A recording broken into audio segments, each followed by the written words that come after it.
শ্রীমদ্ ভাগবতম প্রথম স্কন্দ 10 নম্বর অধ্যায় 20 নম্বর শ্লোক। অন্যান্যম আশিত সংজল্প উত্তম শ্লোক চেতসাম কৌরব ইন্দ্র পুরস্ত্রীণাম সর্বশ্রুতি মনোহর। অন্যানাম আশ্রিত সংজল্পম উত্তম শ্লোক চেতসাম কৌরব ইন্দ্র শ্রীনাম পুরস্ত্রীনাম গৌরব ইন্দ্র পুরস্ত্রীনাম সর্বশ্রুতি মনোহর। অন্যানাম আশ্রিত সংজল্পম উত্তম শ্লোক চেতসাম কৌরবেন্দ্র পুরস্ত্রীনাম সর্বশ্রুতি মনোহর। অন্যতম ইজন সিজনৰ ভিতৰত অসিত তাত আছিল সংজল্প আলোচনা উত্তম শ্লোক উৎকৃষ্ট শ্লোকেৰে যাৰ প্ৰশংসা কৰা হয় সেই শ্ৰীকৃষ্ণৰ প্ৰতি চেতসাম যিসকলৰ সেইদৰে চিত্ত অৰ্পিত হৈছে। কৌৰবেন্দ্ৰ কুৰুৰাজ পুৰ ৰাজধানী স্ত্ৰীনাম মহিলাসকল সকলো শ্ৰুতি বেদসমূহ মনোহৰ। অনুবাদ উত্তম শ্লোকেৰে যাৰ গৰিমাৰ কীৰ্তন কৰা হয় সেই ভগৱান শ্ৰীকৃষ্ণৰ অপ্ৰাকৃত গুণাৱলীৰ চিন্তাত মগ্ন হৈ হস্তিনাপুৰৰ মহিলাসকলে মহলসমূহৰ ওপৰত ভাগজ পৰস্পৰে পৰমেশ্বৰ ভগৱান শ্ৰীকৃষ্ণৰ কথা আলোচনা কৰিবলৈ ল'লে। সেই আলোচনা বৈদিক মন্ত্ৰসমূহতকৈও অধিক আকৰ্ষণীয় আছিল।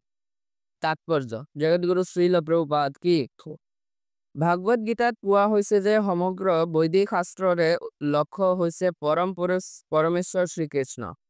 প্ৰকৃতপক্ষে বেদ ৰামায়ণ আৰু মহাভাৰতৰ দৰে সাহিত্যত ভগৱানৰ মহিমা বৰ্ণিত হৈছে আৰু ভাগৱতত বিশেষভাৱে পৰমেশ্বৰ ভগৱানৰ বিষয়ে কোৱা হৈছে। গতিকে কুৰু বংশৰ ৰজাসকলৰ ৰাজধানী প্ৰাসাদসমূহৰ ওপৰত মহিলাসকলে যেতিয়া ভগৱানৰ বিষয়ে আলোচনা কৰিছিল তেতিয়া সেই আলোচনা বৈদিক মন্ত্ৰসমূহতকৈও মধুৰ হৈছিল। ভগৱানৰ প্ৰশংসা কৰি যিহৰে কীৰ্তন কৰা হয় সেয়ে শ্ৰুতি মন্ত্ৰ হৈ পৰে। গৌড়ীয় সম্প্ৰদায়ৰ অন্যতম আচাৰ্য ঠাকুৰ নৰোত্তম দাসৰ সৰল বাংলা ভাষাত ৰচনা কৰা কিছুমান গীত আছে। একে সম্প্ৰদায়ৰে আন এজন পৰম বিদ্বান আচাৰ্য ঠাকুৰ বিশ্বনাথ চক্ৰৱৰ্তীয়ে ঠাকুৰ নৰোত্তম দাসৰ এই গীতসমূহক বৈদিক মন্ত্ৰৰ সমতুল্য বুলি স্বীকৃতি দিছে। এনে কৰাৰ কাৰণটো হৈছে গীতসমূহৰ বিষয়ে সেইবোৰ কি ভাষাত ৰচিত সেইটো ডাঙৰ কথা নহয়, কিন্তু বিষয়টো কি সেইটোহে বৰ গুৰুত্বপূৰ্ণ। ভগৱানৰ কাৰ্যকলাপ আৰু চিন্তাত মগ্ন হৈ থকা সেই মহিলাসকলে ভগৱানৰ কৃপাত বৈদিক জ্ঞানৰ চেতনা বিকশিত কৰি তুলিছিল। সেইবাবে যদিও বোধহয় সেই মহিলাসকল সংস্কৃত সাহিত্যৰ বৰ ডাঙৰ বিদুষী নাছিল বা অন্যভাৱেও বৰ লেখত ল'বলগীয়া বিদুষী নাছিল, তথাপিও তেওঁলোকে যি কৈছিল সেয়ে বৈদিক মন্ত্ৰতকৈও অধিক আকৰ্ষণীয় হৈ পৰিছে। উপনিষদৰ বৈদিক মন্ত্ৰসমূহে কেতিয়াবা পৰোক্ষভাৱে পৰমেশ্বৰৰ ফালে ইংগিত কৰে, কিন্তু মহিলাসকলৰ আলোচনাত পোনপটীয়াকৈ ভগৱানৰ বিষয়ে কোৱা হৈছিল আৰু সেইবাবে সেইবিলাক অধিক হৃদয়গ্ৰাহী হৈছিল। বিদ্বান ব্ৰাহ্মণসকলৰ আশীৰ্বাদতকৈও মহিলাসকলৰ আলোচনা অধিক মূল্যৱান হৈ প্ৰকাশ পাইছে। এখানে শ্রীল প্রভুপাদে প্রাঞ্জল তাৎপর্য সমাপ্ত হয়েছে। জগৎগুরু শ্রীল প্রভুপাদ কি জয়। এই শ্লোকে বলা হচ্ছে যখন ভগবান হস্তিনাপুর থেকে দ্বারকার দিকে যখন যাত্রা স্টার্ট করে, উনি যখন ওই হস্তিনাপুরের মহল থেকে বের হয়ে যায়, তো এর আগের শ্লোকে আমরা পাই যে যেহেতু আগের দিনে এরকম সিস্টেম ছিল যে মহিলারা কি পরপুরুষের সামনে আসতে পারতো না। পরপুরুষের সামনে আসতে পারতো না, পর্দার আড়ালে থাকতো। তো এর আগের শ্লোকে পেয়েছিলাম যে ওখান থেকেই ওই হস্তিনাপুরের যে রানীরা ছিল বা ওইখানে যারা মহিলারা ছিল, তারা ওই অন্দরমহলের ভিতর থেকে ভগবানকে প্রণাম জানাচ্ছিলেন। যেমন আমাদের গ্রেস পুণ্ডরীকাক্ষ প্রভু বলেছিল ওই মহিলাদের বর্ণনাটা। তো এখানে তখন ভগবান ছিল, মানে যাচ্ছিল, মহল থেকে বের হচ্ছিল, কিন্তু এখানে পুরোপুরি বের হয়ে গেছে। তো ভগবান বের হয়ে যাওয়ার পর যেহেতু কৃষ্ণ হচ্ছে সর্ব আকর্ষক, তো ওই মহিলাদেরও কৃষ্ণ কি করেছে, আকর্ষণ করেছে। তো তখন মহিলারা যেহেতু কৃষ্ণ নেই, তো উনার বিষয়ে আলোচনা করছে যে কৃষ্ণ এমন ছিল, কৃষ্ণ দেখতে এমন, কৃষ্ণ এমনভাবে যুদ্ধ করেছিল, রথে সারথি হয়েছিল। তো ভগবানের উদ্দেশ্যে কি করছে, ভগবানের বিষয়ে ওরা আলোচনা করছে। তো এখানে ভগবানের বিষয়ে আলোচনা করা কি কি বলা হয়েছে, বেদের যে মন্ত্র আছে সেই মন্ত্র থেকেও উত্তম বলা হয়েছে, মধুর। কেননা ভগবানের নাম হচ্ছে কি, যেরকম আমরা কে করে হরে কৃষ্ণ মহামন্ত্র বলি, কেন ওটাকে মহামন্ত্র বলা হয়? কারণ এই যে আমাদের বেদ আছে, উপনিষদ আছে বা অন্যান্য যেসব শাস্ত্র আছে, সেই শাস্ত্রের মধ্যে যেসব মন্ত্র আছে সেই সবগুলো মন্ত্রের রাজা, সেই সবগুলো মন্ত্রের রাজা কি, আমাদের এই হরে কৃষ্ণ মহামন্ত্র। যার জন্য অন্যান্য মন্ত্রকে শুধু মন্ত্র বলা হয়, কিন্তু এই মন্ত্রকে কি বলা হয়, মহামন্ত্র, মানে সব থেকে উপরে। কারণ এখানে কি করা হচ্ছে, ভগবানের গুণগান করা হচ্ছে এই একটা মন্ত্রের মাধ্যমে। তো এখানে এই কথাটাই বলা হয়েছে। আরেকটা অনেক সুন্দর এখানে কথা বলেছে যে এখানে যে যারা এ ভগবানের কথা আলোচনা করছে, হুম, তাদের কথা, মানে আলোচনাগুলো মনে হচ্ছিল বৈদিক শাস্ত্রের কোনো মন্ত্রের থেকেও আরো উত্তম। কিন্তু এখানে বলেছে যে সেই মহিলারা বিদ্বান ছিল না, মানে পড়াশোনা এত একটা জানতো না, নর্মালি জানতো। তো বিদ্বান মানুষ একটা মন্ত্র পাঠ করলে যতটা সুন্দর হয়, সুর লাগিয়ে, রয় লাগিয়ে আর স্পষ্ট মন্ত্র উচ্চারণ হয়, কিন্তু মহিলারা তো পড়াশোনা জানে না, তো উনাদের তো এত স্পষ্ট উচ্চারণ বা এত মধুর আওয়াজ হতে হয় না। কিন্তু তারপরেও অনেক মধুর লেগেছে, কারণ সেখানে ভগবানের কথা আলোচনা হয়েছে। যেরকম আমরা মঙ্গলাচরণে বললাম না, এই যে মুখম করো দিবাচালম পঙ্গুর লঙ্গায়াতি গিরিম যৎকৃপা তমহং বন্দে শ্রী গুরু দৃঢ়তারিহ। মানে ভগবান কৃপা করলে বুবা মানুষও বাচাল হয়ে যায়, লেংরা মানুষও পাহাড় অতিক্রম করতে পারে। ঠিক তেমনি যেহেতু মহিলারা অশিক্ষিত ছিল, কিন্তু যেহেতু ওনারা কৃষ্ণের কথা আলোচনা করছিল, তাদের ওই কথাগুলো মনে হচ্ছিল যে কোনো বিদ্বান পণ্ডিতে কোনো শাস্ত্র পাঠ করছে এটা। আর এখান থেকে আমরা বুঝতে পারি যে ভগবান, আমরা যদি ভগবানের বিষয়ে আলোচনা করি তাহলে আমরা যে কোনো অবস্থাতে উত্তম হয়ে দাঁড়াতে পারি। হুম যখন অর্জুন শ্রীকৃষ্ণকে মহাভারতের যুদ্ধে কোয়েশ্চেন করেছিল যে আমি তো তোমাকে জানতে পেরেছি যে তুমি হলে ভগবান শ্রীকৃষ্ণ, তুমি ভগবান, তাহলে অন্যেরা তোমাকে কিভাবে জানবে? হুম তখন কৃষ্ণ বলেছিল যে আমার ভক্তি করবে সেই আমাকে জানতে পারবে। শ্লোকে ছিল, শ্লোকটা তো মনে হয় কি, ভক্তিমাম আচ্ছা ঠিক আছে, আমি এটা বলছি, শ্লোকটা এত একটা মনে নেই। উনি বলেছেন যে আমার ভক্তি করবে সে আমাকে জানতে পারবে। তা আসলে এখন কোয়েশ্চেন একটা আসতে পারে যে ভক্তি কিভাবে হবে, ভক্তিটা কি? তো আমাদের আচার্য শ্রীল রূপ গোস্বামী বলেছে, হুম ভক্তিটা এমন হবে যেখানে সর্ব উপাধি বিনির্মুক্তম, প্রত্যেক সব ধরনের উপাধি থেকে আমাদের কি হতে হবে? মুক্ত হতে হবে। এখন ভক্তি তো আমরা করছি। অনেকে বলবে যে হ্যাঁ, আমি ভক্তি করছি। কিভাবে ভক্তি করছি? একটা ধূপশলা জ্বালিয়ে ভগবানেরকে অর্পণ করা হচ্ছে, একটা প্রদীপ জ্বালিয়ে অর্পণ করা হচ্ছে, আর একটু থালের মধ্যে চিনি, বাতাসা, নকুলদানা অফার করে বাস আমি ভক্তি করেছি। আর সারাদিন উনারা ভালো-মন্দ প্রসাদ পাচ্ছে। ঠিক আছে? তারপরে উনার মনে অহংকার, প্রতিষ্ঠা, যশ, লোভ এসব কিছু আছে। তারপরে উপাধির অহংকার আছে। আমি ব্রাহ্মণ, আমি বাঙালি, আমি ধনী, এরকম আমি পুলিশ, আমি ম্যাজিস্ট্রেট, এরকম উপাধির একটা অহংকার আছে। তো শ্রীল রূপ গোস্বামী ১ম লাইনেই বলেছে যে সর্ব উপাধি বিনির্মুক্তম। কারণ আমরা যদি নিজের উপাধি থেকে বের না হতে পারি, তাহলে কি হবে? উপাধির একটা ভ্রমণ মানে অহংকার থেকে যাবে। যে আমি তো ব্রাহ্মণ, সমাজের উচ্চ জাত আমি। সমাজের উচ্চ জাত আমি। আমি যদি ভগবানকে কিছু অফার না করি তাহলে ভগবান নেবে না। কিন্তু শ্রীল রূপ গোস্বামী বলেছে এসব থেকে মুক্ত হও। আগে নিজের মনকে নির্মল করো। কিভাবে? যে উপাধি থেকে মুক্ত হয়ে। যেকোনো ধরনের উপাধি, হিন্দু একটা উপাধি, আমাদের হিন্দু, আমরা হিন্দু একটা উপাধি লাগে না? আমি বাঙালি একটা উপাধি, আমি পাল, দাস এগুলো তো আছে।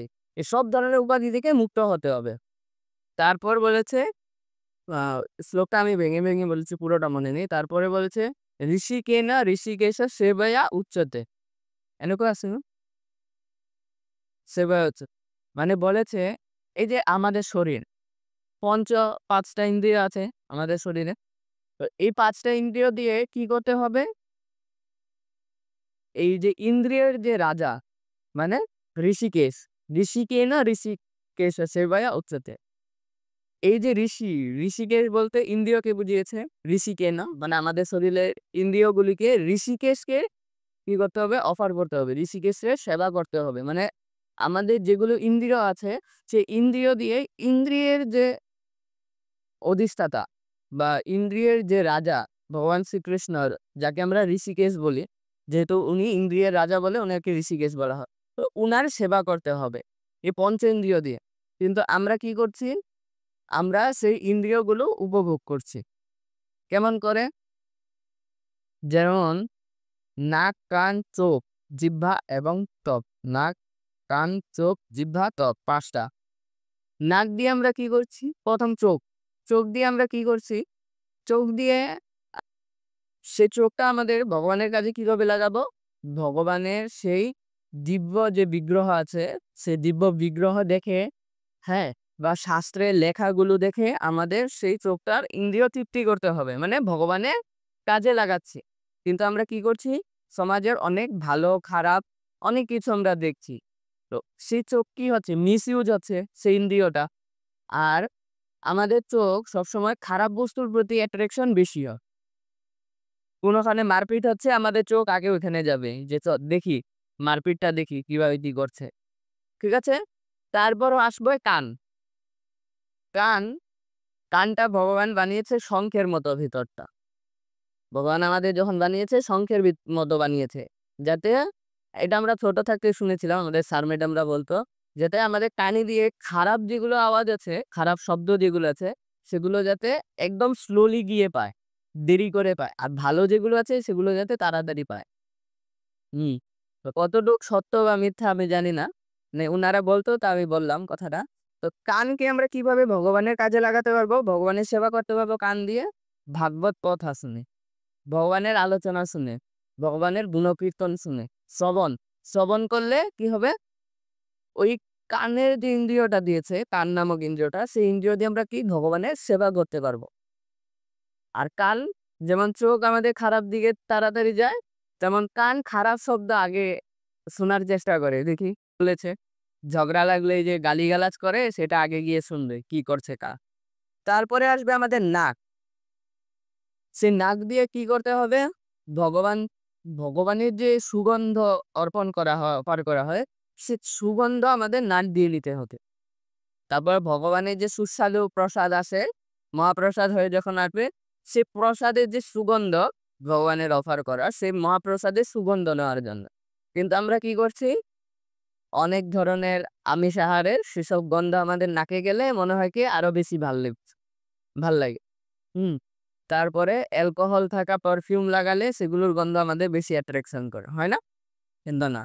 আসলে ভগবানকে যে আমরা পুষ্প অর্পণ করি, সুগন্ধি, তারপরে যে আরতির টাইমে যে আমরা সুগন্ধি লাগাই, সেই সুগন্ধি নেওয়ার জন্য আমাদের নাক নামক ইন্দ্রিয়টা দিয়েছে। আর সেই নাকটা যখন আমরা ভগবানের কাজে লাগাবো এই ধরনের সুগন্ধ জিনিস নেওয়ার জন্য, তখন আমাদের নাক নামক সেই ইন্দ্রিয়টা ভগবানের সেবায় লাগে।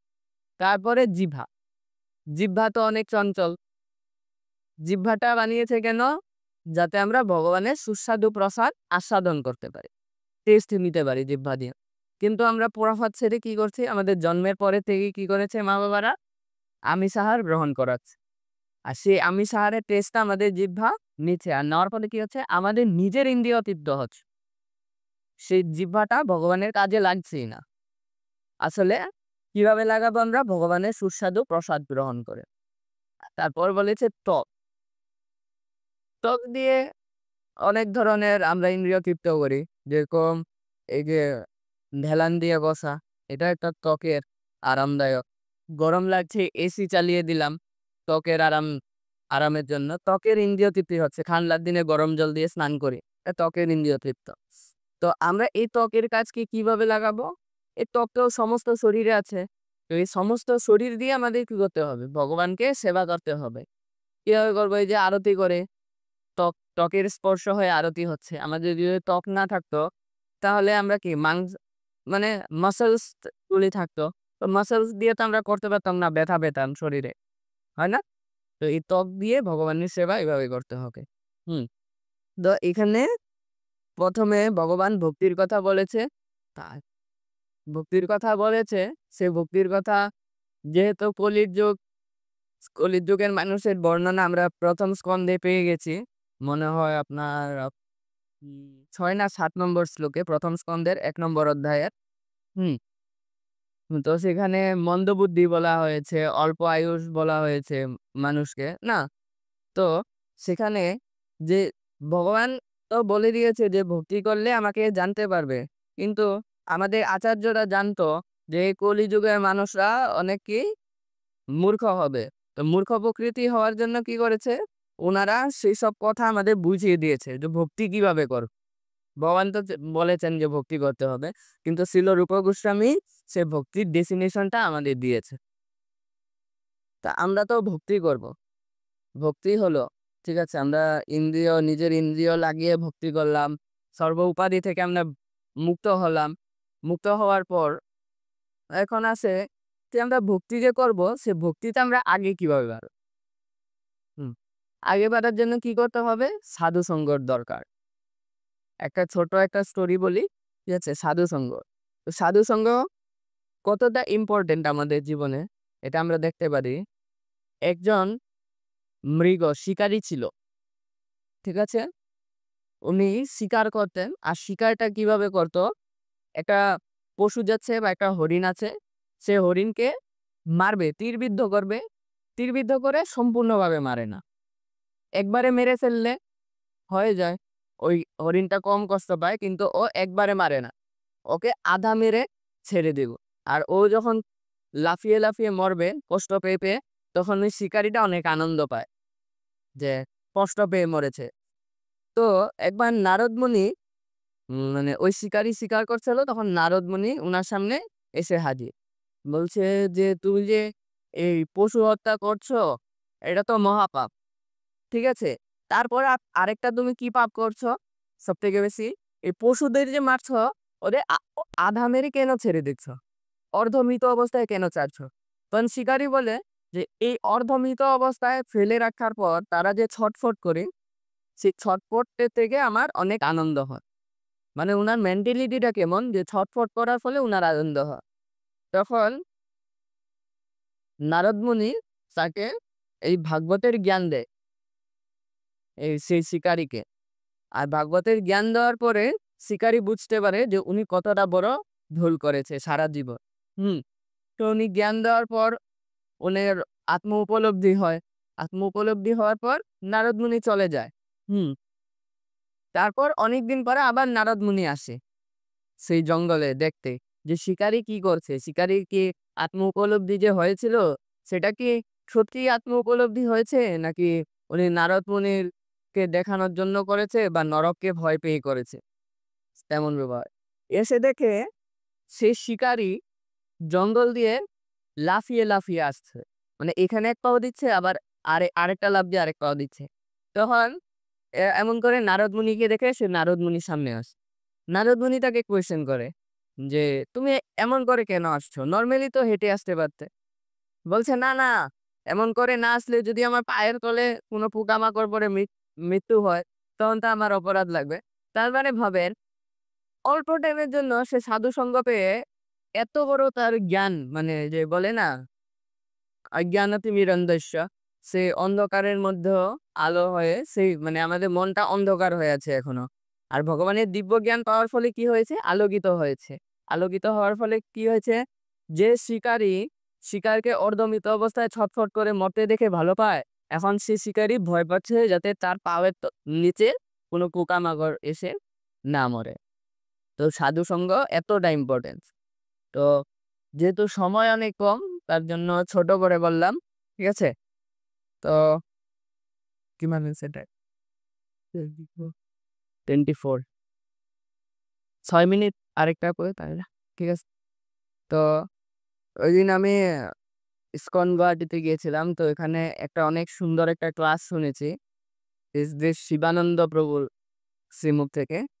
তো সেখান থেকে আমি ওই একটা স্টোরি উনি বলেছেন। তো আমার বহুত ভালো লেগেছে। কারণ ভগবানের স্টোরি বললে obviously ভালোই লাগবে। হ্যাঁ? তো সেটা আমি অল্প আপনাদেরকে শোনা তো স্টোরিটার উনি নাম দিয়েছে 'ইমানদার বানো' মানে ইমানদার হয়ে ওঠ। একজন আ মানুষ ছিল। সে মানে একটু ওই থাকে না ব্রেনের স্ক্রু ঢিলা। তো তেমন ছিল বা অহংকারী বলতে পারি আমরা। তো সেই মানুষটা কি করত? যখন কোন সাধুদের দেখত, মানে ভক্ত মানুষদের দেখত ধুতি পরে, উত্তরী নিয়ে জপ করে, করে বেড়াচ্ছে। তো এটা মানে প্র্যাকটিক্যাল ঘটনা সমাজে। তো উনি বলতো মানে হিন্দিতে বলতো মানে বিহারি ছিল। বলতো, "আরে ईमानदार बनो, ये सब करके क्या फ़ायदा?" হ্যাঁ? যাকে দেখতো তাকেই বলতো কি "ईमानदार बनो।" তো একবার মানে এই যে সাধুরা তো কোনো টাইম ডোনেশনের জন্য যায় মন্দিরের জন্য কিছু প্রোগ্রাম-টোগ্রাম থাকলে। তখন তাদের বলতো "ईमानदार बनो।" মানে উনি বুঝাতে চাচ্ছেন নিজে পয়সা কামাও। অন্যের পয়সায় ডোনেশন দিয়ে কেন চলছো? তো সাধুরা আর কিছু বলতো না। কারণ বৈষ্ণবরা নম্র ভদ্র স্বভাবে থাকে তো উনারা কিছু বলতো না। তো একদিন এরকম রথের ফেস্টিভ্যাল হবে। তো রথের ফেস্টিভ্যালের জন্য ওরা ডোনেশন করছে। তো এরকম একটা কলোনিতে সবার ঘরে গিয়েছে। আর ওই ভদ্র লোকটার ঘরেই বাকি ছিল। এখন সাধুরা চিন্তায় পড়েছে যে ওই মানুষটার ঘরে যাবো কি যাব না। যদি যাই তাহলে বলবে ইমানদার বনো, পয়সা কামাও। আর যদি না যাই তাহলে বলবো तुम लोगों को इतना अहंकार हो गया, मेरे घर में नहीं आते हो, मेरे से जलते हो ना तुम लोग? হ্যাঁ? এরকম, হ্যাঁ? তো লাস্ট টাইম সাধুরা কি করলো? ডিসিশন নিয়েছে ঠিক আছে চলো অপমান হলে হব। কিছু হবে না। যাই। উনি গেল। যাওয়ার পরে দরজা নক করার সাথে, সাথে বলে, "वाह! फिर से आ गए पैसे लेने? हाँ? कुछ काम करो, ईमानदार बनो।" তখন সাধুরা অনেক টাইম চুপচাপ ছিল।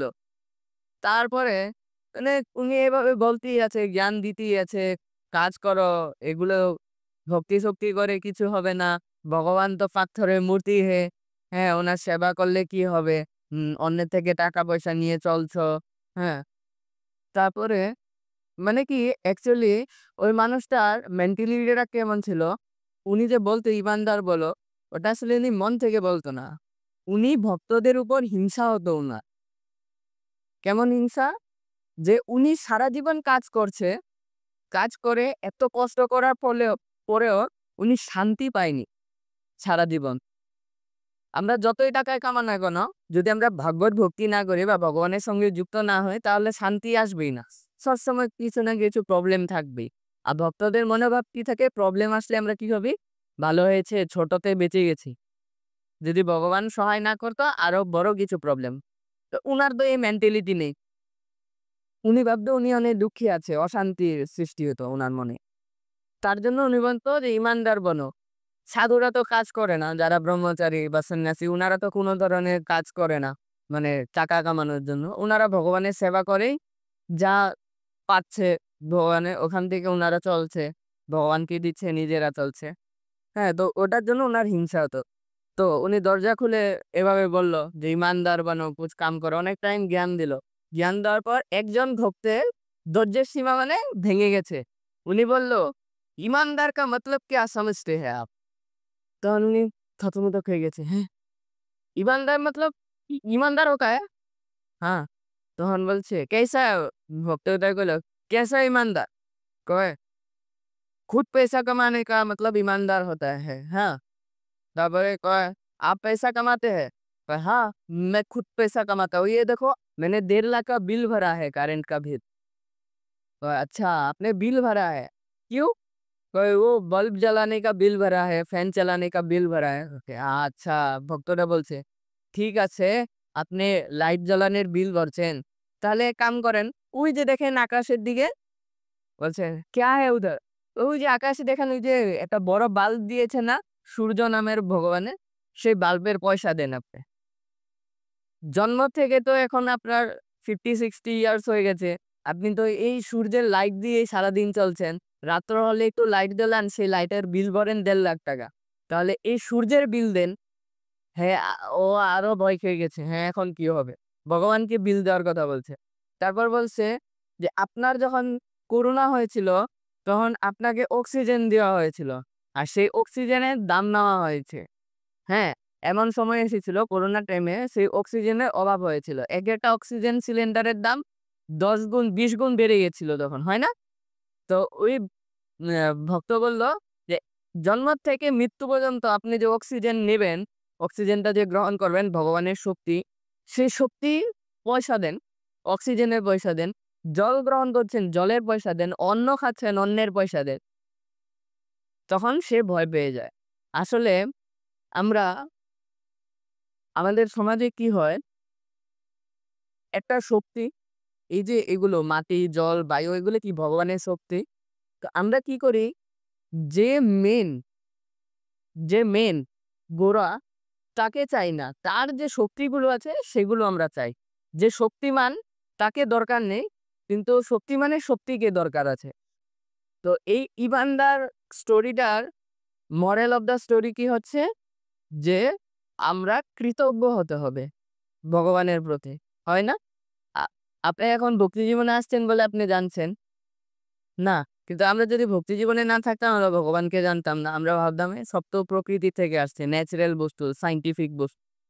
তো এটা হচ্ছে moral of the story মানে আমাদের সম মানে মনটা কি হতে হবে? কৃতজ্ঞতা অর্পণ করতে হবে। কেউ আমাকে যদি হেল্প করেছে তার প্রতি আমি সারা জীবন কৃতজ্ঞ। আর ভগবানের প্রতি তো আমাদের সবসময় কৃতজ্ঞ থাকতে হয়। কারণ ভগবানের প্রতি যদি আমরা কৃতজ্ঞ না থাকি, ভগবান যদি ১ সেকেন্ডের জন্য সবকিছু তার শক্তি যদি নিজের মধ্যে নিয়ে নেয় আবার, তাহলে শেষ। ১ সেকেন্ডের জন্য যদি আমরা অক্সিজেন না পাই কি হবে? হার্টবিট বন্ধ, শরীর স্তব্ধ, শেষ। যদি মাটি নিয়ে যায়, নিচে ঢুকে যাব। নিচে কি আছে? জ্বালামুখী। পৃথিবীর ভূগর্ভে অগ্নিগিরি। হ্যাঁ? তো এমন। তো আমাদের কৃতজ্ঞ হতে হবে। ঠিক আছে? তো আজকের এখানে শ্রীমদ্ ভাগবতের যে সেবা পেয়েছিলাম, মানে ডেফিনিশন করা। আমার মধ্যে তো সেই যোগ্যতা নেই। তারপরে একটু চেষ্টা করেছি মানে বলার। তো যদি কিছু ভুল ত্রুটি হয় ক্ষমা করবেন। ই এটুস কিছু কোয়েশ্চেন আছে ভাইয়া? হুম, ঠিক আছে। তার মানে আমি কিছু বুঝাইতে পারি নাই। না, না, মানে বোঝার উৎসব যে এটা তো আমার ভূত এটা কি লাগে যায় এটা মুরগি দিয়ে বল এটা কি হয়েছে হ্যাঁ, আচ্ছা ভূত আমার মতো মানে সমাজের মানুষরা কৃতজ্ঞতা অর্পণ করে না ভগবানের। উনারা ভাবে যে পয়সা তো আমি কামাচ্ছি, খাওয়া তো আমি জোগাড় করছি। চালি পারি আস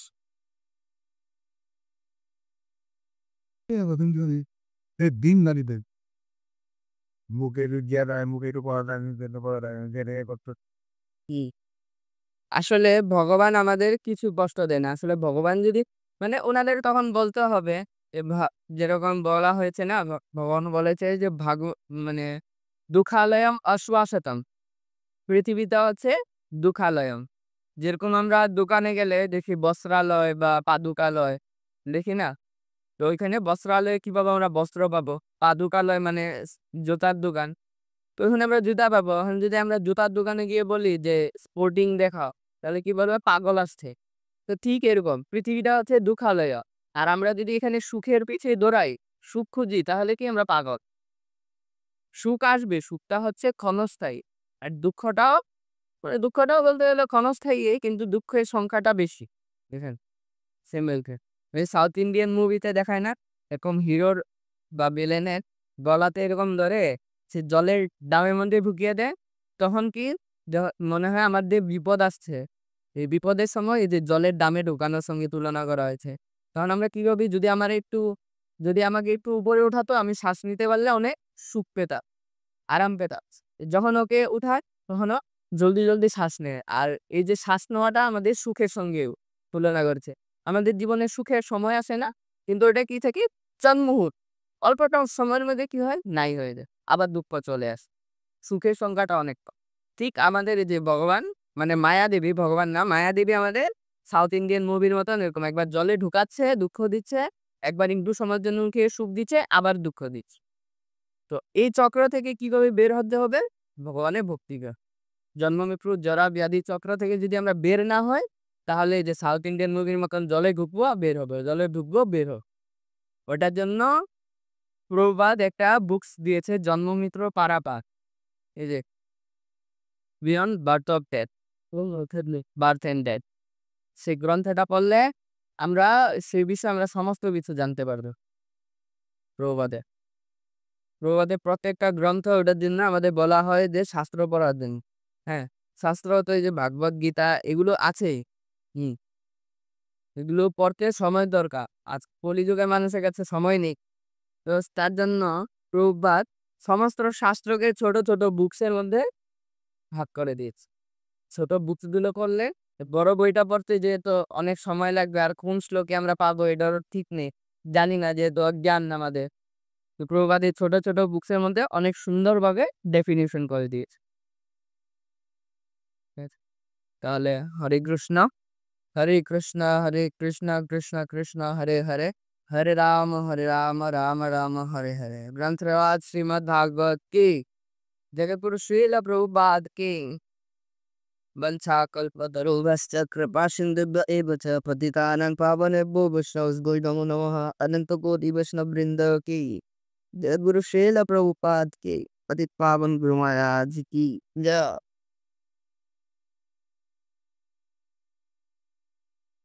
দিদিয়ান হয়ে গেছো কি করি